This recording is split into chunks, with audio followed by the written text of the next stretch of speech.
You either walk inside your story and own it, or you stand outside your story and hustle for your worthiness. Brene Brown. My name is Janessa J. Champagne, and welcome to Miss Jaye, the Renovation. Alexa, how can I be happier? I'm not sure. Yeah, me either.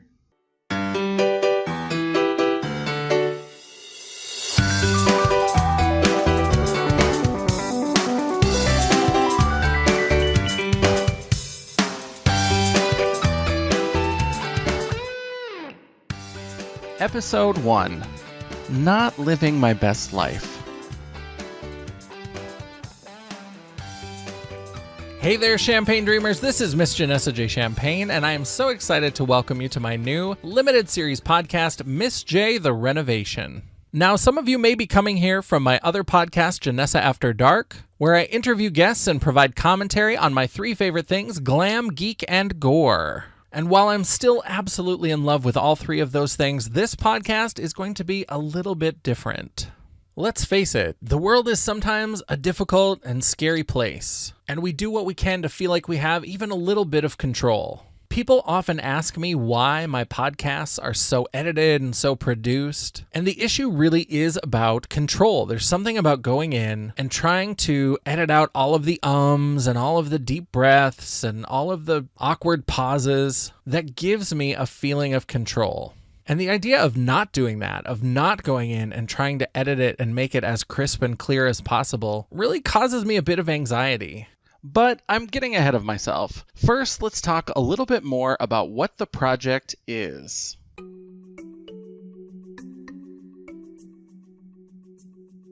Part 1. Please excuse our mess during construction.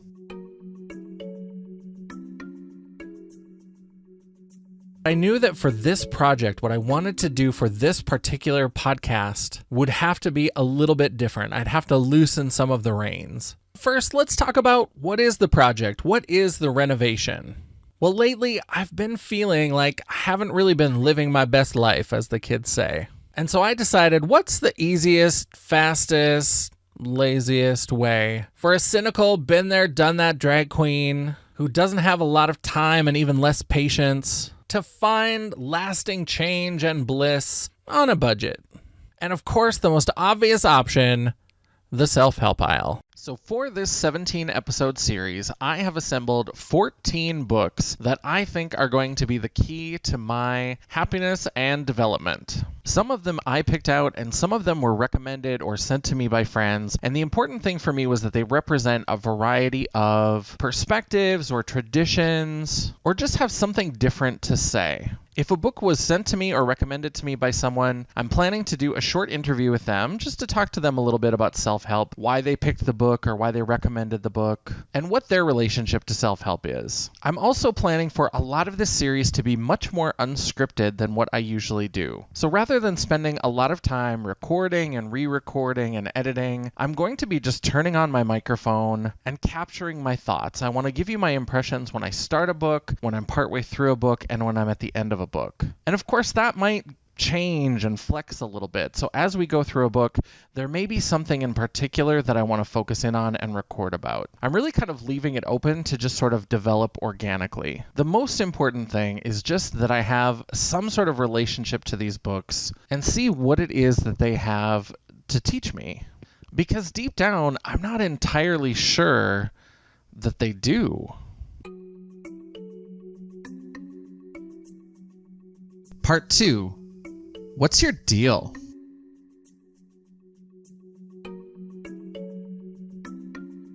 I am absolutely the wrong audience for self-help books. It's hard for me to walk past that section in a Barnes & Noble and not just roll my eyes. It all just feels way too easy. If you buy this book and read a couple tips and make a couple changes in your daily routine, suddenly you'll find eternal happiness. I call bullshit. But I also know that whatever I've been doing hasn't really been working out for me. And I don't know, some of the people who read self-help books seem to be kind of happy. So maybe there's something to this. So I'm going to try my best to set my snark aside and see what exactly this underappreciated genre has to offer. But of course, I'm a little bit extra, so I didn't just pick up one self-help book or 2 or 3. I have 14 self-help books that I'm going to try to read in the next 2 to 3 months and see if we can't maybe shortcut our way to positive change.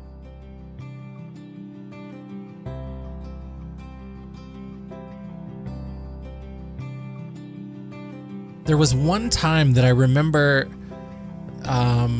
when I was working at Walden Books, there was this specific author, Iyanla Van Zandt, who wrote self-help books, and they were kind of borderline self-help, borderline religious, but not religious in a super, obvious, Jesus will make you happy again kind of way. You know, so many people came in and said, if you've never read a self-help book before, you've got to read Iyanla Van Zandt. She's so good. She'll really inspire you, and she'll really help you turn things around. And so I was in kind of a rough patch, and so I purchased one of her books. It was called, I think, In the Meantime is the one that I picked up. And she started talking this whole sort of convoluted metaphor as your life is a house and too mmany people are living in the basement and we got to try to get to the attic.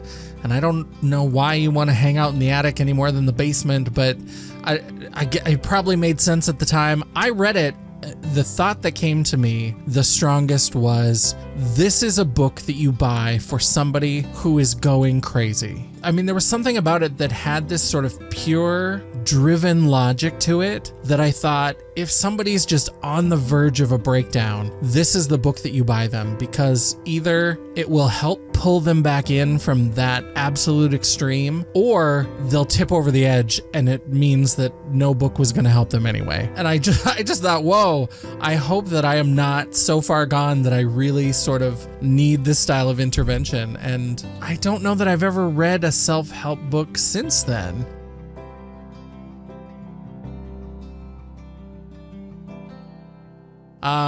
For work, I've read some kind of self-helpy, businessy type books about having fierce conversations and shit like that. But I did buy a Brené Brown book, and I think that she's in the self-help section, and it was The Gifts of Imperfection, and it's all about vulnerability.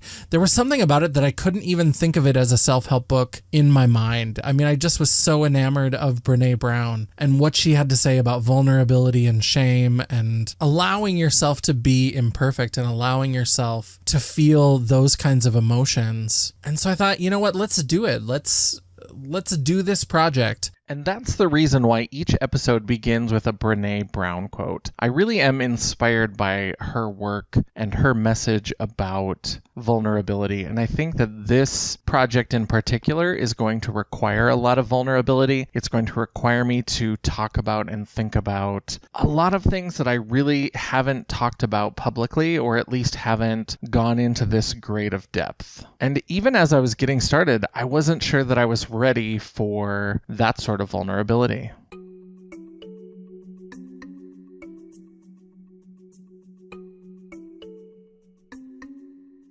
Part 3. But why though?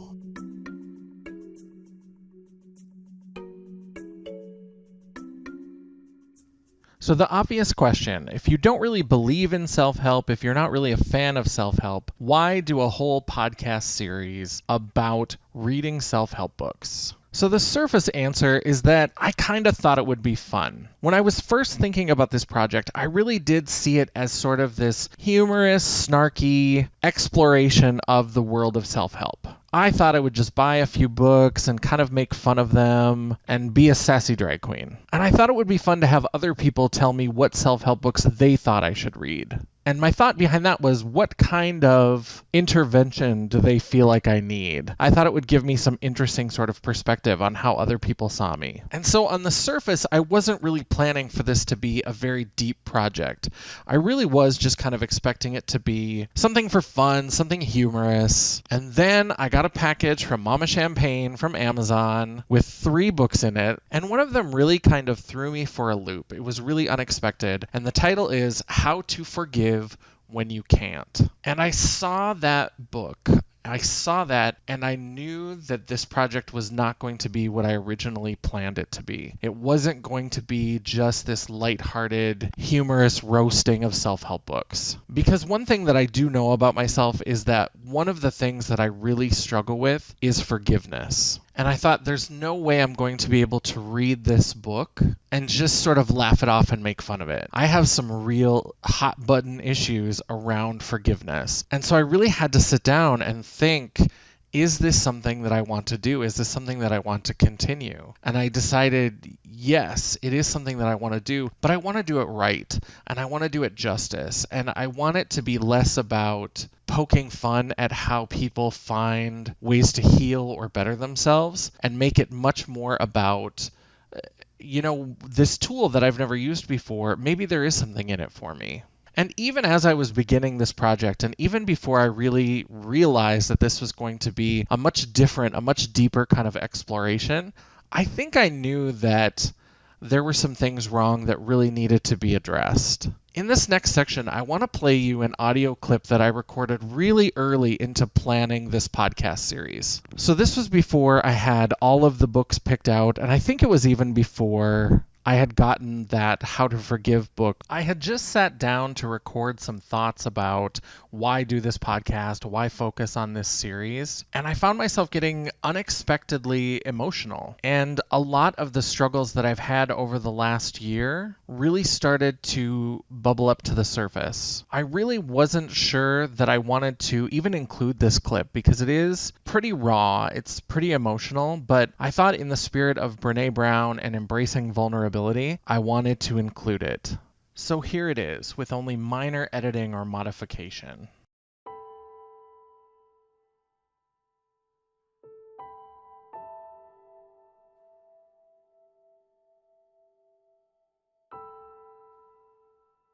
So ever since I announced in my letter from the editor on the World of Champagne at janessaj.com about Miss Jaye, the renovation, I've had people ask me, what does that mean? What is the purpose of this project? You're just going to read a bunch of self-help books and talk about them? And yeah, that's kind of where it's starting. It's really coming out of this place of feeling very disconnected, feeling very sad. I really have gone through one of the most profoundly difficult years that I've had in a long time. And I think what's made it very difficult is that I didn't have anything specific to focus on as the cause of the struggle. So, when my grandmother died of breast cancer, I was around for a lot of her final illness. And that was so hard and it was so damaging, but it gave me something to focus on. It was something to, the sadness had a reason. It had a focus. And when I got divorced a couple of years later, that became my focus. It was about surviving that breakup, that relationship. And, at other times there have been these kind of things that I could focus on.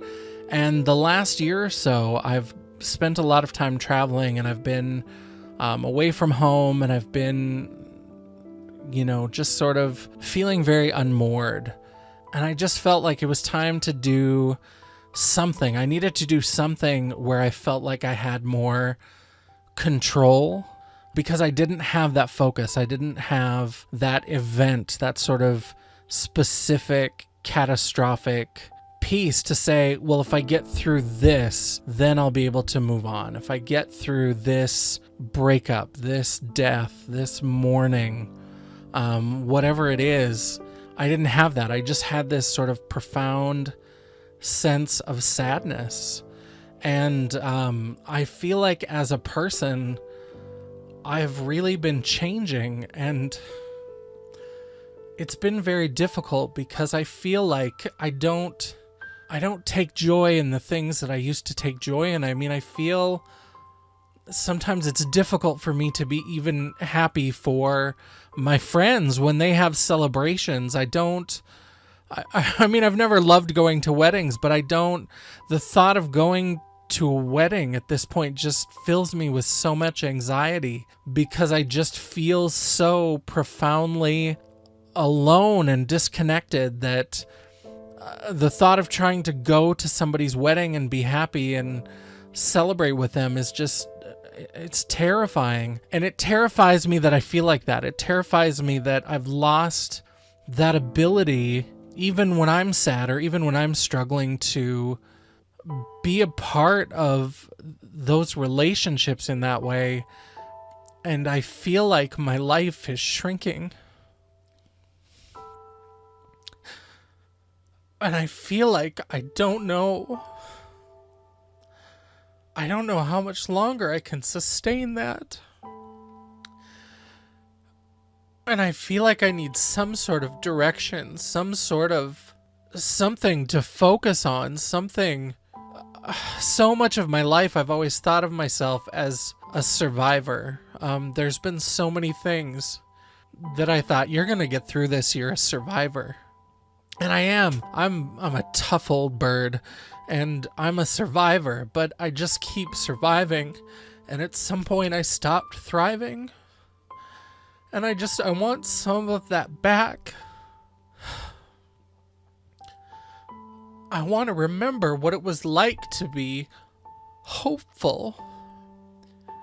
And I think that if people go to self-help books for anything, it's because they want to feel hopeful. It's because it presents this sort of a sugar-coated world where you can make a change, you can make a difference, and there's hope. And that's really the thing that I've been missing for so long, and I've needed something to bring that back. And so I decided that maybe this will do it. Maybe this will be something that will help bring that hope back into my life.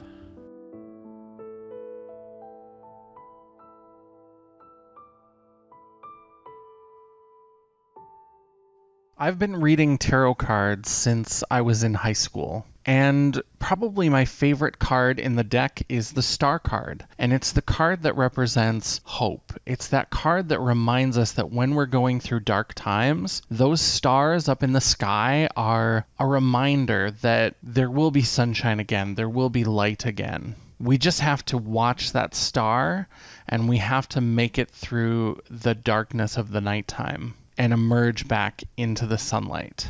And that's what Miss Jaye, the Renovation, is all about.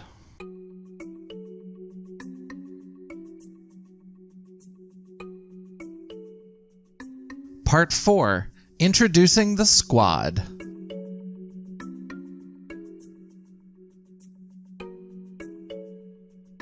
As for the books that I've got for this project, some of them I picked out myself browsing through the self-help section on Amazon, and there are some that I had people either send to me or recommend to me so that I could purchase them. And when we get to those books, I'm also going to interview those people and just ask them some questions about why they selected the book that they selected, what they think I could get out of it, and what their relationship is to self-help. And here are the 14 books that I've chosen for this project. First up is How to Be Happy, or At Least Less Sad, by Lee Crutchley. Next up is You Are a Badass, How to Stop Doubting Your Greatness and Start Living an Awesome Life, by Jen Sincero. How to Be Single and Happy, Science-Based Strategies for Keeping Your Sanity While Looking for a Soulmate, by Jennifer Tates. Little Victories, Perfect Rules for Imperfect Living, by Jason Gay. How to Heal Yourself When No One Else Can, A Total Self-Healing Approach for Mind, Body, and Spirit, by Amy B. Scher. Me, My Biggest Solution, by Dacon Green. Uninvited, Living Loved When You Feel Less Than, Left Out, and Lonely, by Lisa Turkwurst. Girl, Wash Your Face, by Rachel Hollis. Fiercely You, Be Fabulous and Confident by Thinking Like a Drag Queen, by Jackie Huba with Shelley Stewart Kronbergs. Breaking the Male Code, Unlocking the Power of Friendship, Overcoming Male Isolation for a Longer, Happier Life, by Robert Garfield. Radical Acceptance, Embracing Your Life with the Heart of a Buddha, by Tara Brock. The Happiness Advantage, How a Positive Brain Fuels Success in Work and Life, by Sean Acor. How to Forgive When You Can't, The Breakthrough Guide to Free Your Heart and Mind, by Dr. Jim Dinkelsey. And then we'll end the project with Choosing Happier, How to Be Happy Despite Your Circumstances, History, or Genes, by Jem Fryer. Now, each of these books has a very specific kind of worldview, and each one came into my life in a very specific way, and all of that is going to be part of the process. The only self-help book that I've ever read and really loved and really resonated with, so much so that I almost have a hard time thinking of it as a self-help book, is Brené Brown's The Gift of Imperfection, which is all about vulnerability. And there are so many great Brené Brown quotes about vulnerability, but the one that I've got really close to me as I'm beginning this project is the following. You either walk inside your story and own it, or you stand outside your story and hustle for your worthiness. And that question about worthiness is where so much of my anxiety comes from. I think it's where the anxiety for a lot of creative people comes from. Why the hell should I feel like I'm worthy to create this product or this thing and have people listen to it or even give a damn about it? Why should I care? Why would I think that anybody is interested in my story? That's a question of worthiness, and that's a question of, will you allow yourself to tell the truth of your story and let it speak so that others can hear it and join the conversation with their own stories? And that's scary as hell. That's why it was really important to me to make sure that I had books that represented a lot of different perspectives, a lot of different pathways, and a lot of different stories. You know, I've got a couple of books that have a Christian perspective, and one that has a Buddhist perspective, and a New Age perspective, and a queer perspective. And some of them are focused on general life improvement. Some are focused on making better choices or improving your overall happiness. Some are focused on aging or relationships. And so there's a lot of different ground that these all try to cover. I'm going to give you my real gut reactions to some of these books. I'm going to share passages with you. Some of them I might make fun of a little bit, and some of them I'm going to really dig around and see if there's something that's going to be meaningful for me. And I hope that we find something that's meaningful for you as well. But the only way we're going to get there is if we're both willing to be vulnerable.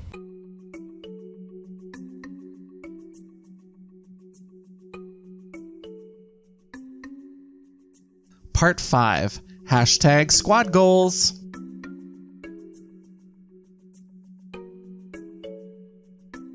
So as we're wrapping up this first episode of the renovation, the question remains, what's the goal? What do I want to get out of this? And what do I want you to get out of this? So for me, I just want to reclaim some happiness. I want to let go of things. I want to enjoy things again the way that I used to. I feel like there's a weight that I've been carrying around that it's really time to get in and examine. And if these books are going to do something to help that, then I'm willing to give it a try. I'm willing to kind of set my disbelief aside. I'm not promising I'll completely get rid of my snark, but I'll definitely set my disbelief aside and I'll try to make the most of it and really try to give it a fair chance.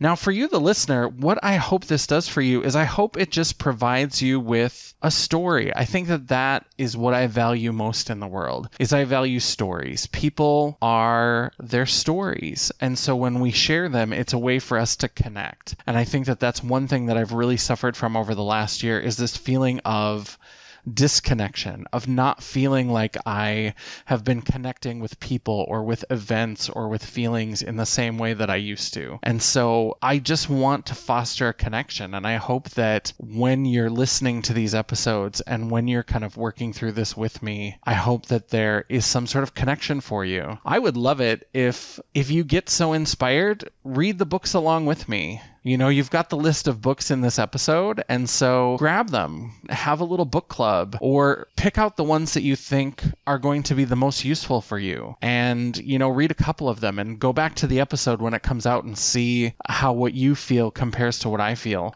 Because I think that that's how we really heal, and that's how we really progress, is by talking to each other and by sharing our stories and sharing our experiences and making those connections. So that's what I'm hoping to get out of it. That's what I'm hoping you get out of it. It's just about making a positive improvement. It's about taking steps forward. And you know what? If I can't live my best life, I at least want to be living a better one.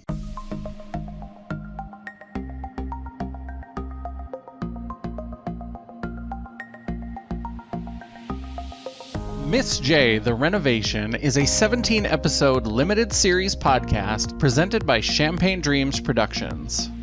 While we're all here to have fun, mental health is a serious issue. Nothing in this podcast series should be taken as medical advice, and listening to podcasts or reading self-help books is not a substitute for proper mental health care. If you or someone you know is considering suicide, please contact the Suicide Prevention Hotline at 1-800-273-8255 or visit suicidepreventionhotline.org for more information. I love all of my Champagne Dreamers out there. Stay safe and stay alive.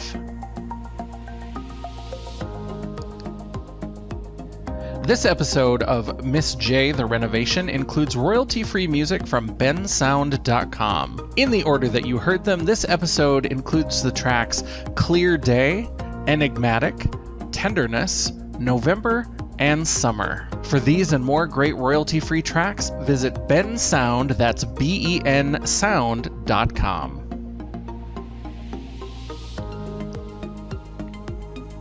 Miss Jaye, The Renovation is written and directed by Chris M. Stoner and is a Champagne Dreams production.